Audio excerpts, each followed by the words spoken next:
जंजीरें घोड़ों की टांगों के आगे आ जाती और घोड़े गिर पड़ते। लेकिन जंजीरों का बहुत बड़ा नुकसान ये था कि एक जंजीर में से बंधे हुए सिपाहियों में से एक दो जख्मी या हलाक हो जाते तो बाकी बेबस हो जाते और दुश्मन का आसान शिकार बनते थे। इस जंग को, जो हुर्मुज़ और खालिद रज़ियल्लाहु अन्हु के दरमियान लड़ी गई, जंगे सलासिल यानी जंजीरों की जंग कहते हैं। मुसलमानों ने जब ये देखा कि ईरानी अपने आप को जंजीरों से बांध रहे हैं तो वो हैरान होने लगे। किसी ने बुलंद आवाज से कहा, वो देखो, फारसी अपने आप को हमारे लिए बांध रहे हैं, फतह हमारी है। खालिद रज़ियल्लाहु अन्हु ने बुलंद आवाज से कहा, अल्लाह ने इनके दिमागों पर मोहर लगा दी है। खालिद रज़ियल्लाहु अन्हु ने कुछ सोचकर काजिमा से हफीर और हफीर से काजिमा का कूच किया था। वो फायदा उन्हें नजर आ गया था। हुर्मुज़ की वो फौज जो ज़रा और हथियारों से लदी हुई थी, लड़ाई शुरू होने से पहले ही थक गई थी। खालिद रज़ियल्लाहु अन्हु ने ईरानियों को आराम की मोहलत ही नहीं दी थी।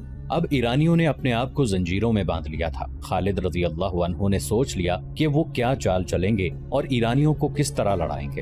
हुर्मुज़ ने अपने घोड़े को एड़ लगाई और दोनों फौजों के दरमियान ऐसी जगह आकर रुक गया जहां जमीन कटी फटी और कहीं कहीं टीले थे। उसके मुहाफिज उससे कुछ दूर आकर रुक गए। कहाँ है खालिद? हुर्मुज़ ने ललकार कर कहा, आ पहले मेरा और तेरा मुकाबला हो जाए। ये उस जमाने का दस्तूर था कि जंग शुरू करने से पहले दोनों फौजों के सालार जाती मुकाबलों के लिए एक दूसरे को ललकारते थे। दोनों फौजों के आदमी इनफरादी तौर पर आगे जाकर तलवारों से भी लड़ते थे और कुश्ती भी करते थे। नतीजा दोनों में से किसी एक की मौत होता था। जंगे सलासिल में हुर्मुज़ ने खुद आगे आकर खालिद रज़ियल्लाहु अन्हु को इनफरादी मुकाबले के लिए ललकारा। हुर्मुज़ माना हुआ जंगजू और बहादुर आदमी था। तेगज़नी की महारत के अलावा उसके जिस्म में बहुत ताकत थी। खालिद रज़ियल्लाहु अन्हु की उम्र 48 साल हो चुकी थी। वो जंगी चालों के माहिर थे। उनके जिस्म में अच्छी खासी ताकत थी, लेकिन हुर्मुज़ ज्यादा ताकतवर था। उसकी ललकार पर खालिद रज़ियल्लाहु अन्हु ने घोड़े को एड़ लगाई और हुर्मुज़ के सामने जा रुके। हुर्मुज़ घोड़े से उतरा और खालिद रज़ियल्लाहु अन्हु को घोड़े से उतरने का इशारा किया। दोनों ने तलवारें निकाल ली। दोनों ने एक दूसरे पर बढ़ बढ़ कर वार किए। पैंतरे बदले, घूम घूम कर एक दूसरे पर आए, मगर तलवारें आपस में ही टकराती रहीं। फिर खालिद रज़ियल्लाहु अन्हु के हाथों और पैंतरों में फुर्ती आ गई। दोनों फौजें शोरो कुल बरपा कर रही थी। हुर्मुज़ महसूस करने लगा था कि वो खालिद रज़ियल्लाहु अन्हु की तलवार से बच नहीं सकेगा। वो तेजी से पीछे हट गया और उसने तलवार फेंक दी। तलवारें फैसला नहीं कर सकेंगी, हुर्मुज़ ने कहा। आ खालिद, हथियार के बगैर आ और कुश्ती लड़। खालिद रज़ियल्लाहु अन्हु तलवार फेंककर कुश्ती के लिए आगे बढ़े और दोनों गुत्थम गुत्था हो गए। कुश्ती में हुर्मुज़ का पल्ला भारी नजर आता था, लेकिन मुअर्रिख लिखते हैं कि हुर्मुज़ की चाल कुछ और थी। उसने अपने मुहाफिजों को पहले ही बता रखा था कि जब वो खालिद रज़ियल्लाहु अन्हु को इतनी मजबूती से पकड़ ले कि खालिद रज़ियल्लाहु अन्हु हिलने के काबिल ना रहें, तो मुहाफिज दोनों को इस तरह घेरे में ले लें कि उनकी नीयत और इरादे पर शक ना हो, यानी वो तमाशाई बने रहें और उनमें से एक मुहाफिज खंजर निकालकर खालिद का पेट चाक करते। जंगजू इस तरह धोखा नहीं दिया करते थे, लेकिन हुर्मुज़ कमीनगी की वजह से मशहूर था। हुर्मुज़ के मुहाफिज आगे बढ़ाए और अपनी फौज की तरह नारे लगाते नरगे की तरतीब में होते गए। वो घोड़ों पर सवार नहीं थे। वो घेरा तंग करते गए, हत्ता के दोनों के करीब चले गए। खालिद रज़ियल्लाहु अन्हु की तवज्जो बढ़ गई। हुर्मुज़ ने फुर्ती से खालिद रज़ियल्लाहु अन्हु के दोनों बाजू इस तरह जकड़ लिए कि उसके बाजू खालिद रज़ियल्लाहु अन्हु की बगलों में थे। मुहाफिज और करीब आ गए। हुर्मुज़ ने अपनी ज़बान में मुहाफिजों से कुछ कहा। खालिद रज़ियल्लाहु अन्हु उसकी ज़बान तो न समझ सके, इशारा समझ गए। उन्होंने खतरे को भांप लिया और जिस्म की तमाम तर ताकत सर्फ करके इतनी जोर से घूमे कि हुर्मुज़ को भी अपने साथ घुमा लिया। फिर खालिद रज़ियल्लाहु अन्हु एक जगह खड़े घूमते रहे। हुर्मुज़ के पांव जमीन से उठ गए। खालिद रज़ियल्लाहु अन्हु ने हुर्मुज़ के बाजू अपनी बगलों में जकड़ लिए थे और अपने हाथ हुर्मुज़ की बगलों में ले जाकर उसे घुमाते रहे। इस तरह मुहाफिजों का दायरा खुलता गया और उनमें से किसी को भी आगे बढ़कर खालिद रज़ियल्लाहु अन्हु पर वार करने का मौका नहीं मिला। लेकिन खालिद रज़ियल्लाहु अन्हु का ये दाव ज्यादा देर तक नहीं चल सकता था। वो थक चुके थे। अचानक एक तरफ से एक घोड़ा सर पर दौड़ता आया, जिसे हुर्मुज़ के मुहाफिज ना देख सके। घोड़ा मुहाफिजों के दायरों को काटता गुजर गया और 3 मुहाफिज जमीन पर पड़े तड़पने लगे। उनमें से एक को घोड़े ने कुचल डाला था और 2 को घुड़सवार की तलवार ने काट दिया था। घोड़ा आगे जाकर मुड़ा और फिर हुर्मुज़ के मुहाफिजों की तरफ आया। मुहाफिजों ने अब उससे बचने की कोशिश की, फिर भी 3 मुहाफिज गिरे और तड़पने लगे। बाकी भाग गए और सवार अपनी फौज से जा मिला। ये सवार नौजवान क़ैक़ा रज़ियल्लाहु अन्हु बिन अम्र थे, जिन्हें खलीफा अबू बकर सिद्दीक रज़ियल्लाहु अन्हु ने कुमक के तौर पर खालिद रज़ियल्लाहु अन्हु की तरफ भेजा और कहा था कि जिस लश्कर में क़ैक़ा जैसा जवान होगा وہ لشکر شکست نہیں کھائے گا۔ اس سوار سے نظریں ہٹا کر سب نے خالد رضی اللہ عنہ اور ہرمز کو دیکھا۔ ہرمز پیٹھ کے بل زمین پر پڑا تھا اور خالد رضی اللہ عنہ اس کی پیٹھ پر بیٹھے اس کے سینے سے اپنا خنجر نکال رہے تھے۔ خنجر سے ہرمز کا خون ٹپک رہا تھا۔ قیقاع رضی اللہ عنہ نے ہرمز کے محافظوں کی نیت بھانپ لی تھی اور کسی کے حکم کے بغیر گھوڑے کو ایڑ لگا کر محافظوں پر جا ہلا بولا اور خالد رضی اللہ عنہ کو بچا لیا تھا۔ خالد رضی اللہ عنہ ہرمز کی لاش سے اٹھے۔ ہرمز کی 1,00,000 درہم کی ٹوپی خالد رضی اللہ عنہ کے ہاتھ میں تھی اور اس کے خون میں لتھڑا ہوا خنجر بلند کر کے خالد رضی اللہ عنہ نے اپنی فوج کو کھلے حملے کا حکم دے دیا۔ ان کے پہلے سے دیے ہوئے احکام کے مطابق مسلمان لشکر کے دونوں پہلو کھل گئے اور اس نے دائیں اور بائیں سے ایرانیوں پر حملہ کیا۔ ایرانی اپنے ہرمز جیسے سالار کی موت سے بددل ہو گئے تھے، لیکن اپنی روایتی شجاعت سے وہ دستبردار نہ ہوئے۔ ان کی تعداد مسلمانوں کی نسبت خاصی زیادہ تھی۔ ہتھیاروں اور گھوڑوں کے لحاظ سے بھی انہیں برتری حاصل تھی۔ وہ مسلمانوں کے مقابلے میں جم گئے۔ نظر یہی آ رہا تھا کہ ایرانیوں کو شکست نہیں دی جا سکے گی، یا یہ کہ انہیں شکست دینے کے لیے بے شمار جانیں قربان کرنا پڑیں گی۔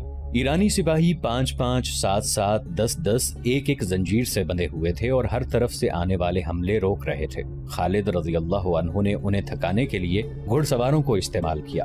گھڑ سواروں نے پیادوں پر اس طرح حملے شروع کر دیے کہ پیادوں کو دائیں بائیں دوڑنا پڑتا۔ اپنے پیادوں کو بھی خالد رضی اللہ عنہ نے اسی طرح استعمال کیا۔ ایرانی پیادوں کو بھاگنا دوڑنا پڑا۔ ان کے مقابلے میں مسلمان تیزی سے حرکت کر سکتے تھے۔ آخر ایرانیوں میں تھکن اور سستی کے آثار نظر آنے لگے۔ انہوں نے اپنی روایت کے مطابق جو زنجیریں باندھ رکھی تھیں وہ ان کے پاؤں کی بیڑیاں بن گئیں۔ ہتھیاروں کی برتری وبال جان بن گئی۔ ایرانیوں کی تنظیم اور ترتیب بکھرنے لگی۔ ان کے قلب کی کمان تو پہلے ہی ہرمز کے مرتے ہی ختم ہو گئی تھی۔ ان کے پہلوؤں کے سالاروں قباز اور انوش جان نے شکست یقینی دیکھی تو پسپائی کا حکم دے دیا۔ پسپا وہی ہو سکے جو زنجیروں میں بندھے نہیں تھے۔ ان میں زیادہ تر گھڑ سوار تھے۔ قباز اور انوش جان پہلوؤں سے اپنی فوج کی بہت سی نفری بچا کر لے گئے، لیکن قلب کے ہزاروں سپاہی مسلمانوں کے ہاتھوں کٹ گئے۔ یہ تو آتش پرستوں کا قتل عام تھا جو سورج غروب ہونے کے بعد تک جاری رہا۔ شام تاریک ہو گئی تو یہ خونی سلسلہ رکا۔ مسلمانوں نے ایک بہت بڑے طاقتور دشمن کو بہت بری شکست دے کر ثابت کر دیا کہ نفری کی افراط اور ہتھیاروں کی برتری سے فتح حاصل نہیں کی جا سکتی، جذبہ لڑا کرتا ہے۔ اگلے روز مال غنیمت اکٹھا کیا گیا۔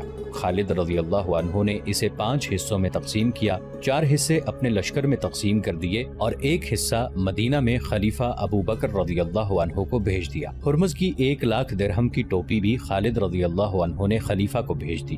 خلیفہ رضی اللہ عنہ نے یہ ٹوپی خالد رضی اللہ عنہ کو واپس بھیج دی، کیونکہ ذاتی مقابلوں میں مارے جانے والے کا مال غنیمت جیتنے والے کا حق ہوتا ہے۔ یہ ٹوپی خالد رضی اللہ عنہ کی ملکیت تھی۔ یہ دیکھو، باہر آؤ، دیکھو یہ کیا ہے۔ مدینہ کی گلیوں میں کئی آوازیں بلند ہوئیں۔ لوگ دوڑتے ہوئے گھروں سے باہر آنے لگے۔ جانور ہے؟ نہیں، خدا کی قسم ہم نے ایسا جانور کبھی نہیں دیکھا۔ یہ جانور نہیں، خدا کی عجیب مخلوق ہے۔ عورتیں اور بچے بھی باہر نکل آئے۔ سب کے چہروں پر حیرت تھی۔ بچے ڈر کر پیچھے ہٹ گئے۔ جنہوں نے خدا کی اس عجیب مخلوق کو پکڑ رکھا تھا وہ ہنس رہے تھے، اور وہ آدمی بھی ہنس رہا تھا جو اس عجیب مخلوق کی گردن پر بیٹھا تھا۔ یہ کیا ہے؟ لوگ پوچھ رہے تھے۔ اسے کیا کہتے ہیں؟ اسے ہاتھی کہتے ہیں۔ ہاتھی کے ساتھ ساتھ چلنے والے ایک آدمی نے بلند آواز سے کہا، یہ جنگی جانور ہے، یہ ہم نے فارس والوں سے چھینا ہے۔ جنگ سلاسل میں جب ایرانی زرتشت بھاگے تھے تو یہ ہاتھی مسلمانوں کے ہاتھ آیا تھا۔ تقریباً تمام مورخین نے یہ واقعہ لکھا ہے کہ خالد رضی اللہ عنہ نے مال غنیمت کا جو 5واں حصہ خلیفۃ المسلمین ابو بکر رضی اللہ عنہ کو بھیجا تھا اس میں ایک ہاتھی بھی تھا۔ مدینہ والوں نے ہاتھی کبھی نہیں دیکھا تھا۔ اس ہاتھی کو مدینہ شہر میں گھمایا پھرایا گیا تو لوگ حیران ہو گئے اور بعض ڈر بھی گئے۔ وہ اسے جانور نہیں، خدا کی عجیب مخلوق کہتے تھے۔ ہاتھی کے ساتھ اس کا ایرانی محاوت بھی تھا۔ اس ہاتھی کو چند دن مدینہ میں رکھا گیا۔ کھانے کے سوا اس کا کوئی کام نہ تھا۔ مدینہ والے اس سے کام لینا جانتے نہیں تھے۔ اس کے علاوہ صرف ایک ہاتھی سے وہ کرتے بھی کیا؟ امیر المؤمنین رضی اللہ عنہ نے اس کے محاوت کو ہاتھی سمیت رہا کر دیا۔ کسی بھی تاریخ میں یہ نہیں لکھا کہ یہ ہاتھی مدینہ سے کہاں چلا گیا تھا۔ دجلہ اور فرات آج بھی بہہ رہے ہیں۔ 1352 سال پہلے بھی بہ رہے تھے، مگر اس روانی میں اور آج کی روانی میں بہت فرق ہے۔ 13.5 صدیاں پہلے دجلہ اور فرات کی لہروں میں اسلام کے اولین مجاہد کے جوشیلے اور پرعزم نعروں کا ولولہ تھا۔ ان دریاؤں کے پانیوں میں شہیدوں کا خون شامل تھا۔ شمع رسالت کے شیدائی اسلام کو دجلہ اور فرات کے کنارے کنارے دور آگے لے جا رہے تھے۔ زرتشت کی آگ کے شعلے लपक लपक कर मुसलमानों का रास्ता रोकते थे।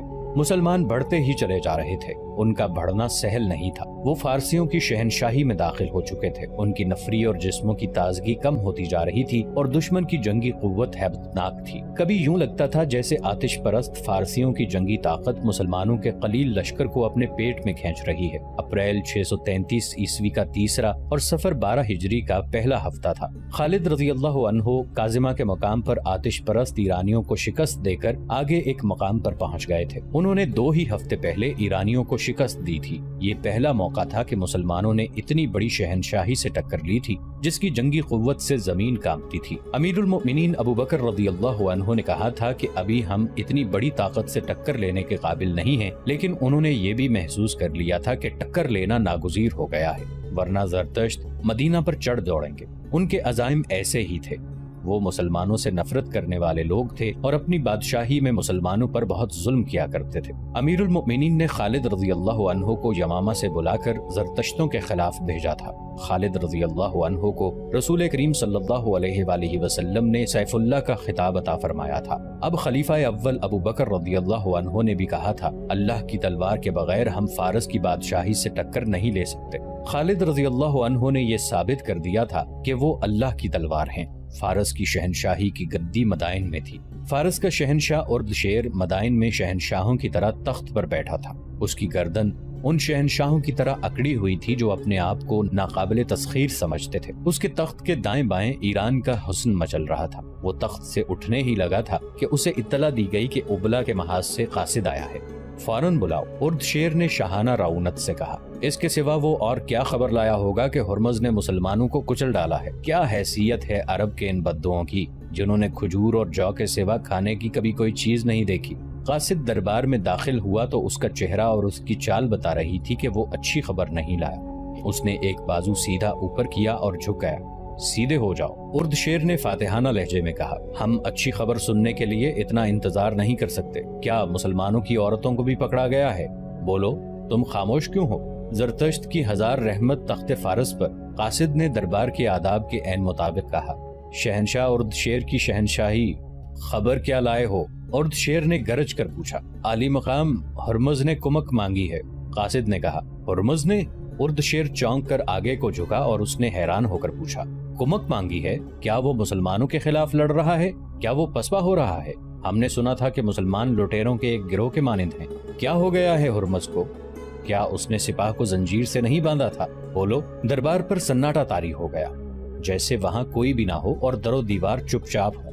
शहनशाह फारस की शहनशाही उफक तक पहुंचे। कासिद ने कहा, जंजीरें बांधी थीं, मगर मुसलमानों ने ऐसी चालें चली कि यही जंजीरें हमारी सिपा के पांव की बेड़ियां बन गईं। मदीना वालों की तादाद कितनी है?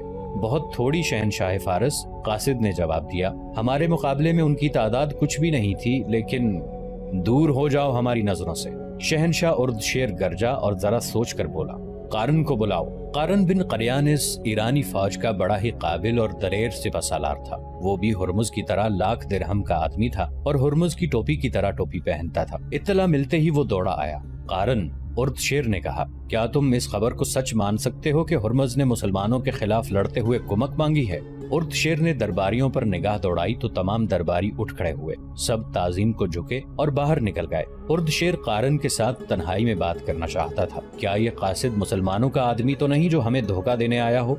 मुसलमान इतनी जुर्रत नहीं कर सकते, कारन ने कहा। मैदान जंग में जरा सी गलती पांसा पलट दिया करती है। अगर हुर्मुज ने कुमक मांगी है तो इसका मतलब ये है कि उसे कुमक की जरूरत है और उससे कोई गलती सरजद हो गई है। क्या मुसलमानों में इतनी हिम्मत है कि वो हमारी फौज को पसपा कर सकें? उर्दशेर ने कहा, उनमें इतनी हिम्मत ही नहीं, बेपनाह जुर्रत भी है। कारन ने कहा, वो अपने अकीदे की जंग लड़ते हैं। अबला के इलाके में हमने मुसलमानों को इस कदर जलील करके रखा हुआ है कि वो कीड़े मकोड़ों की सी जिंदगी बसर करते हैं, लेकिन उन्होंने जमींदोज हमले करके और शबखून मार मार कर इस इलाके में कई चौकियां साफ कर दी हैं। आज तक उन्होंने जितनी जंगें लड़ी हैं उनमें उन्होंने किसी एक में भी शिकस्त नहीं खाई। हर जंग में उनके सिपाह खासी थोड़ी ही रही है। उनके पास घोड़ों की भी कमी थी। वो लड़ने वाले ही ऐसे थे।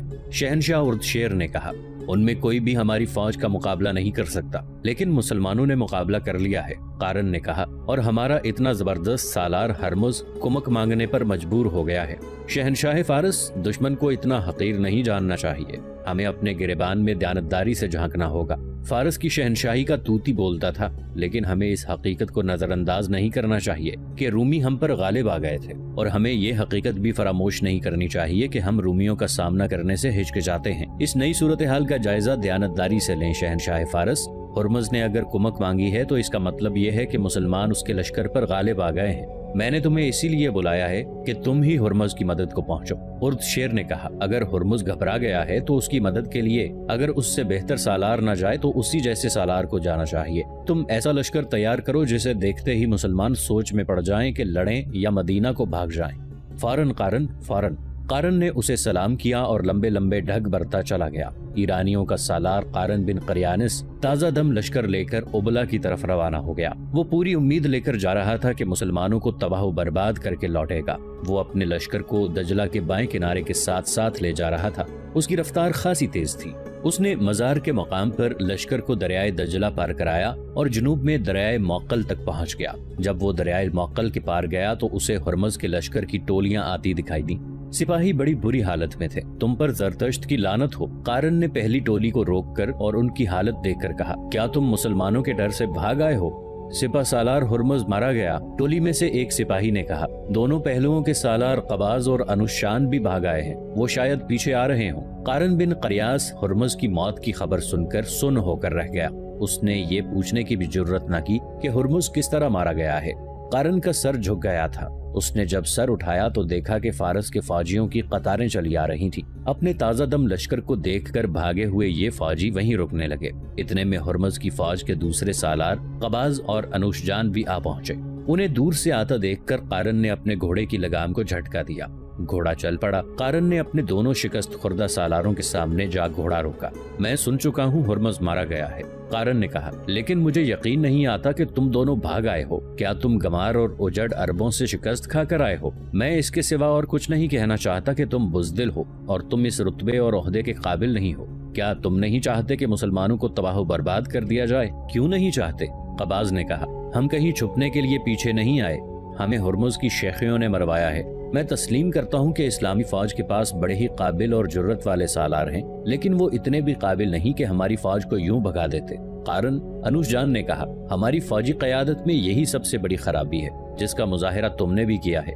تم نے عرب کے ان مسلمانوں کو اجڑ اور گمار کہا ہے، ہرمز بھی ایسے ہی کہتا تھا، لیکن ہم نے میدان جنگ میں اس کے الٹ دیکھا ہے۔ تم نے ان میں کیا خوبی دیکھی ہے جو ہم میں نہیں؟ قارن نے پوچھا۔ یہ پوچھو کہ ہم میں کیا خامی ہے جو ان میں نہیں؟ انوش جان نے کہا، ہم اپنے 10-10 12-12 سپاہیوں کو ایک ایک زنجیر سے باندھ دیتے ہیں کہ وہ جم کر لڑیں گے اور بھاگیں گے نہیں، اسی لیے ہم آمنے سامنے کی جنگ لڑتے ہیں۔ مسلمانوں نے جب ہماری سپاہ کو پابندے سلاسل دیکھا تو انہوں نے دائیں بائیں کی چالیں چلنی شروع کر دیں۔ ہماری سپاہ گھوم پھر کر لڑنے سے قاصر تھی۔ یہ تھی وجہ کہ ہمارا اتنا طاقتور لشکر شکست کھا گیا۔ ہمارے پاس ان باتوں کا وقت نہیں۔ قباز نے کہا، مسلمان ہمارے تعاقب میں آ رہے ہیں۔ ان کے تعاقب میں مثنہ بن حارثہ 2000 نفری کی فوج کے ساتھ آ رہے تھے۔ مثنہ بن حارثہ اسلام کے وہ شیدائی تھے جنہوں نے ایرانیوں کے خلاف زمین دوز جنگی کارروائیاں شروع کر رکھی تھیں۔ انہی کی ترغیب پر امیر المؤمنین ابو بکر صدیق رضی اللہ عنہ نے خالد رضی اللہ عنہ کو بلا کر ایرانیوں کے خلاف بھیجا تھا۔ ایرانیوں کے تعاقب میں جانا غیر معمولی طور پر دلیرانہ اقدام تھا۔ تعاقب کا مطلب یہ تھا کہ مسلمان اپنے مستقر سے دور ہٹتے ہٹتے ایرانیوں کے قلب میں جا رہے تھے، جہاں ان کا گھیرے میں آ جانا یقینی تھا۔ لیکن یہ خالد رضی اللہ عنہ کا حکم تھا کہ ایرانیوں کا تعاقب کیا جائے۔ اس حکم کے پیچھے ایرانیوں کے خلاف وہ نفرت بھی تھی جو مثنہ بن حارثہ کے دل میں بھری ہوئی تھی۔ جنگ سلاسل ختم ہو گئی اور ایرانی بھاگ اٹھے تو خالد رضی اللہ عنہ نے دیکھا کہ ان کا لشکر تھک گیا ہے۔ انہوں نے مثنہ بن حارثہ کو بلایا۔ ابن حارثہ، خالد رضی اللہ عنہ نے کہا، اگر یہ بھاگتے ہوئے فارسی زندہ چلے جائیں تو کیا تم اپنی فتح کو یقینی سمجھو گے؟ خدا کی قسم ولید کے بیٹے، مثنہ بن حارثہ نے پرجوش لہجے میں کہا، مجھے صرف حکم کی ضرورت ہے، یہ میرا شکار ہے، تو جاؤ۔ خالد رضی اللہ عنہ نے کہا، 2000 سوار اپنے ساتھ لو اور زیادہ سے زیادہ ایرانیوں کو پکڑ لاؤ اور جو مقابلہ کرے اسے قتل کر دو۔ میں جانتا ہوں کہ میرے جانباز تھک گئے ہیں، لیکن میں شہنشاہ فارس کو یقین دلانا چاہتا ہوں کہ ہم زمین کے دوسرے سرے تک ان کا تعاقب کریں گے۔ مثنیٰ بن حارثہ نے 2000 سوار لیے اور بھاگتے ہوئے ایرانیوں کے پیچھے چلے گئے۔ ایرانیوں نے دور سے دیکھ لیا کہ ان کا تعاقب ہو رہا ہے تو وہ بکھر گئے۔ انہوں نے بوجھ ہلکا کرنے کے لیے گرز اور ہتھیار پھینک دیے تھے۔ مثنیٰ کے لیے تعاقب کا اور ایرانیوں کو پکڑنے کا کام دشوار ہو گیا تھا، کیونکہ ایرانی ٹولی ٹولی ہو کر بکھرے، پھر وہ اکیلے اکیلے ہو کر بھاگنے لگے۔ اس کے مطابق مثنیٰ کے سوار بھی بکھر گئے۔